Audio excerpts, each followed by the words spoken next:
30 श्री नितिन गडकरी जी। हाँ जी।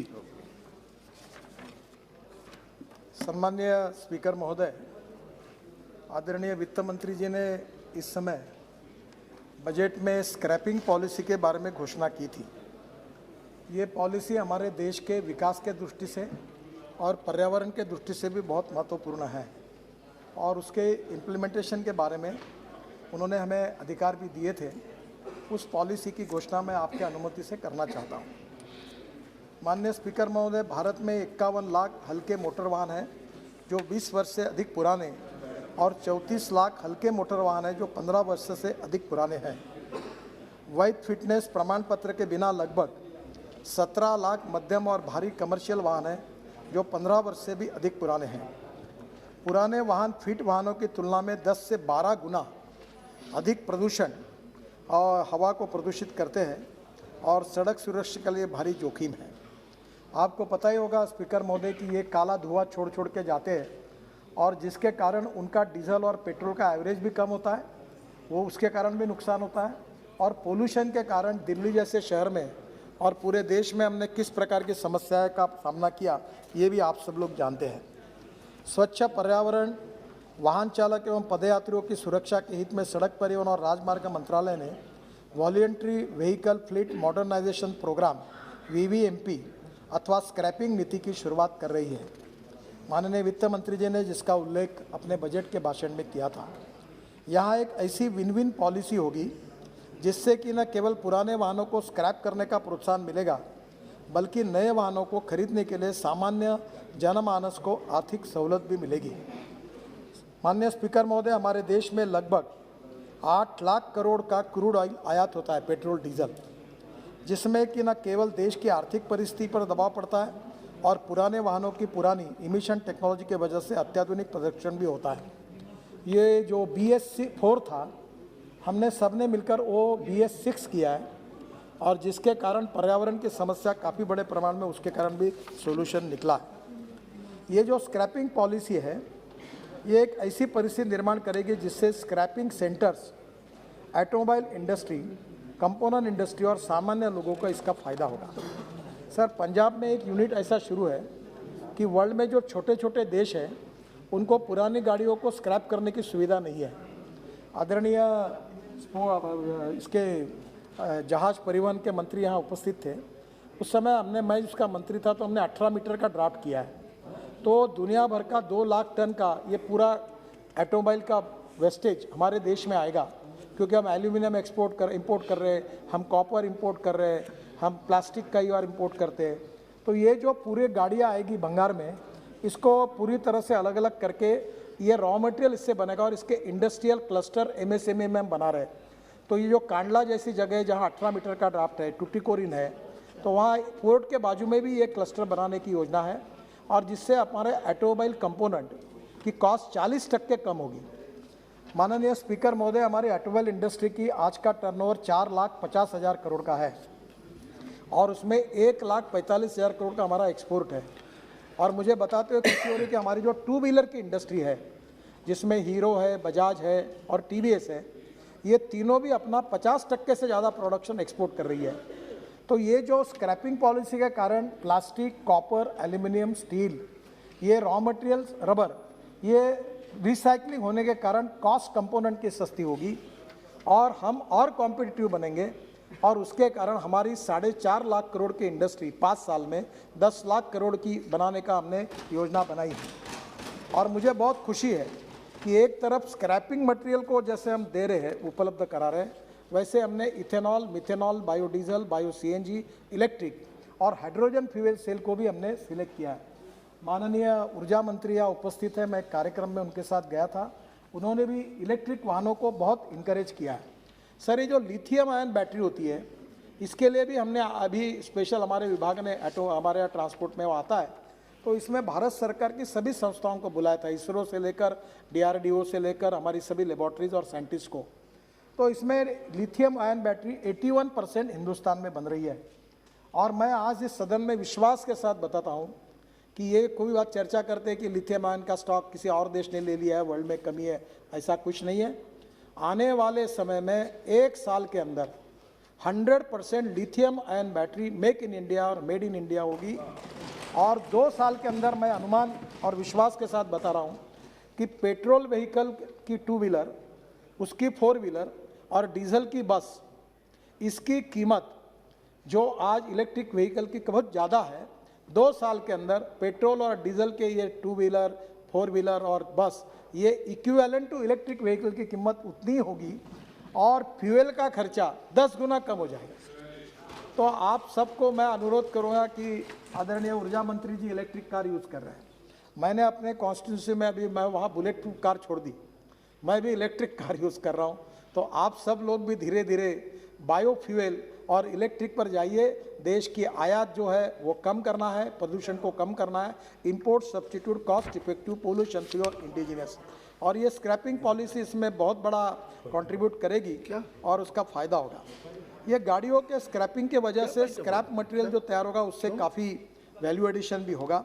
Scrapping certificate का आधार पर नए वाहन खरीदने के लिए हमने एक एडवाइजरी अब इशू की है कि जो स्क्रैपिंग करेगा अपने व्हीकल को, ट्रक को या बस को, तो वो स्क्रैपिंग सर्टिफिकेट जाने के बाद मैंने देश के सभी ऑटोमोबाइल इंडस्ट्रीज़ को आह्वान किया है और उनको एडवाइजरी भेजिए। मैं मैंडेटरी नहीं कर सकता, तो उनको आह्वान किया है कि आप 5% आप इसको सहूलियत दो जो सर्टिफिकेट लेके आएगा। तो समझो आपकी कार 10 लाख रुपए की है तो 50,000 रुपये का इंसेंटिव वो देंगे, ऐसा मेरा विश्वास है। तो निश्चित रूप से आपको नई गाड़ी खरीदने में पेट्रोल डीजल के तुलना में आपका एवरेज 2 गुना 3 गुना बढ़ जाएगा, प्रदूषण चला जाएगा और ऊपर से आपको इसका फ़ायदा होगा। तो ये निश्चित रूप से इसका काफ़ी लोगों के लिए उपयोग होगा। रजिस्ट्रेशन फीस और रोड टैक्स में भी भारी छूट इसमें दी है। इससे लोगों को नए वाहन खरीदने के लिए प्रोत्साहित होंगे, जिसमें ऑटोमोबाइल सेक्टर की सेल्स बढ़ेगी। और राज्य सरकार का और भारत सरकार का जीएसटी बढ़ेगा, क्योंकि 10 to 15% नए व्हीकल खरीदे जाएंगे। तो राज्य सरकार को भी जीएसटी का फायदा होगा, भारत सरकार को भी होगा। ऑटोमोबाइल सेक्टर में लगभग 3.7 करोड़ लोगों को डायरेक्टली अथवा इनडायरेक्टली इससे रोजगार मिलेगा।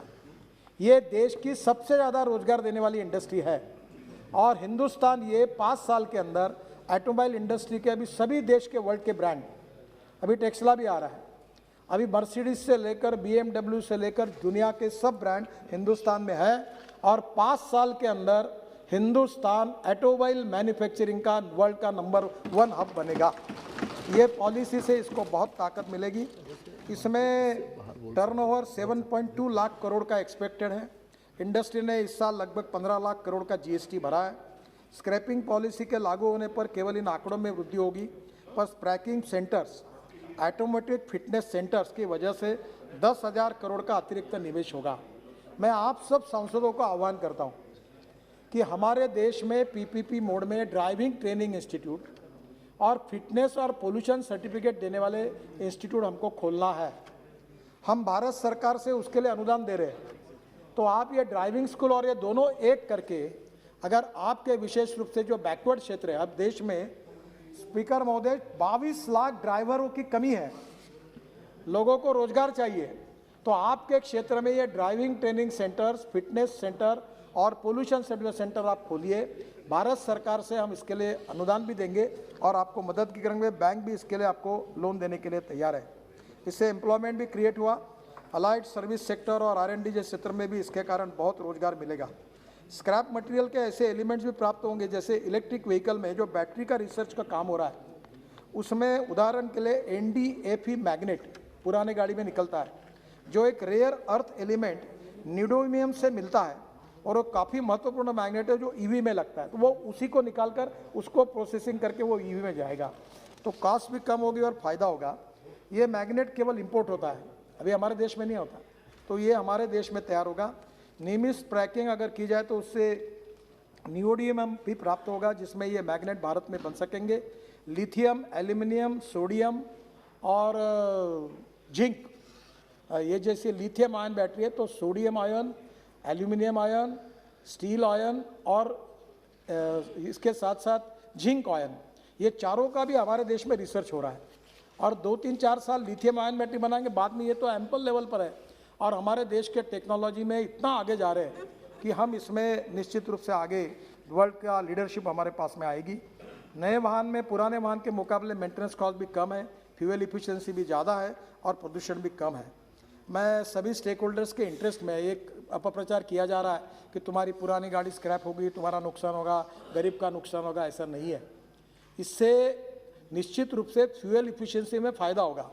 मैं आपको एक उदाहरण बताता हूं कि जब मुंबई पुणे हाईवे बनाया था तो 9 घंटे लगते थे। मैं समय मंत्री था महाराष्ट्र में, तो लोग नाराज़ हो गए, टोल देना पड़ा। तो मैंने उनको कहा कि 9 घंटे के बजाय आप 2 घंटे, 2.25 घंटे में आते हैं।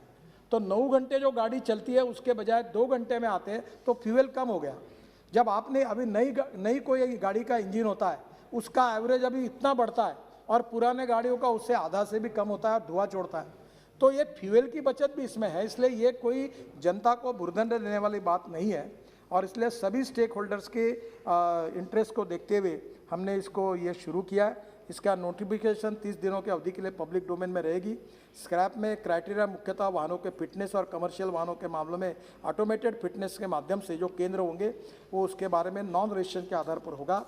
यह मापदंड जर्मनी, यूके और जापान जैसे जो वर्ल्ड में देश है, क्योंकि उनके स्टैंडर्ड के हिसाब से हमने बनाए हैं वैश्विक मानकों की बेस्ट प्रैक्टिसेस का तुलनात्मक अध्ययन करने के बाद में।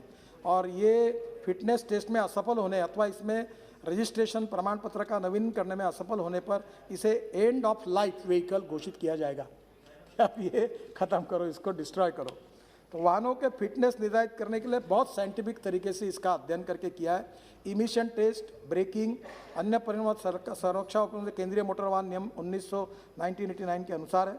ये प्रस्ताव किया गया है कि कमर्शियल वाहन फिटनेस साबित करने में असफल रहने के मामले में 15 वर्ष के पश्चात अनिवार्य रूप से डी रजिस्टर कर दिया जाएगा। अगर ये ऐसे धुआं छोड़ने वाले अनफिट व्हीकल होंगे तो उसको डी रजिस्टर किया जाएगा। इसे डिस इंसेंटिव्स के रूप में फिटनेस प्रमाण पत्र के शुल्क बढ़ा हुआ है। फिटनेस परीक्षण कमर्शियल वाहनों के लिए इनिशियल रजिस्ट्रेशन की तिथि में से 15 वर्ष तक वाहन के लिए ये लागू होगा। यह प्रस्ताव है कि यदि निजी वाहनों ने 20 वर्ष के पश्चात अनफिट पाया जाता है अथवा रजिस्ट्रेशन प्रमाण पत्र का नवीनीकरण करने में विफल रहता है तो अनिवार्य रूप से डी रजिस्टर कर दिया जाएगा, उसको जब्त करके उसको डिस्ट्रॉय किया जाएगा। इसे बढ़ावा देने से रोकने के उपाय के रूप में फिटनेस प्रमाण पत्र के लिए बढ़ा हुआ है। री रजिस्ट्रेशन शुल्क इनिशियल रजिस्ट्रेशन की तिथि से 15 वर्ष तक निजी वाहनों के लिए लागू होगा। ये पॉलिसी बहुत हित में है।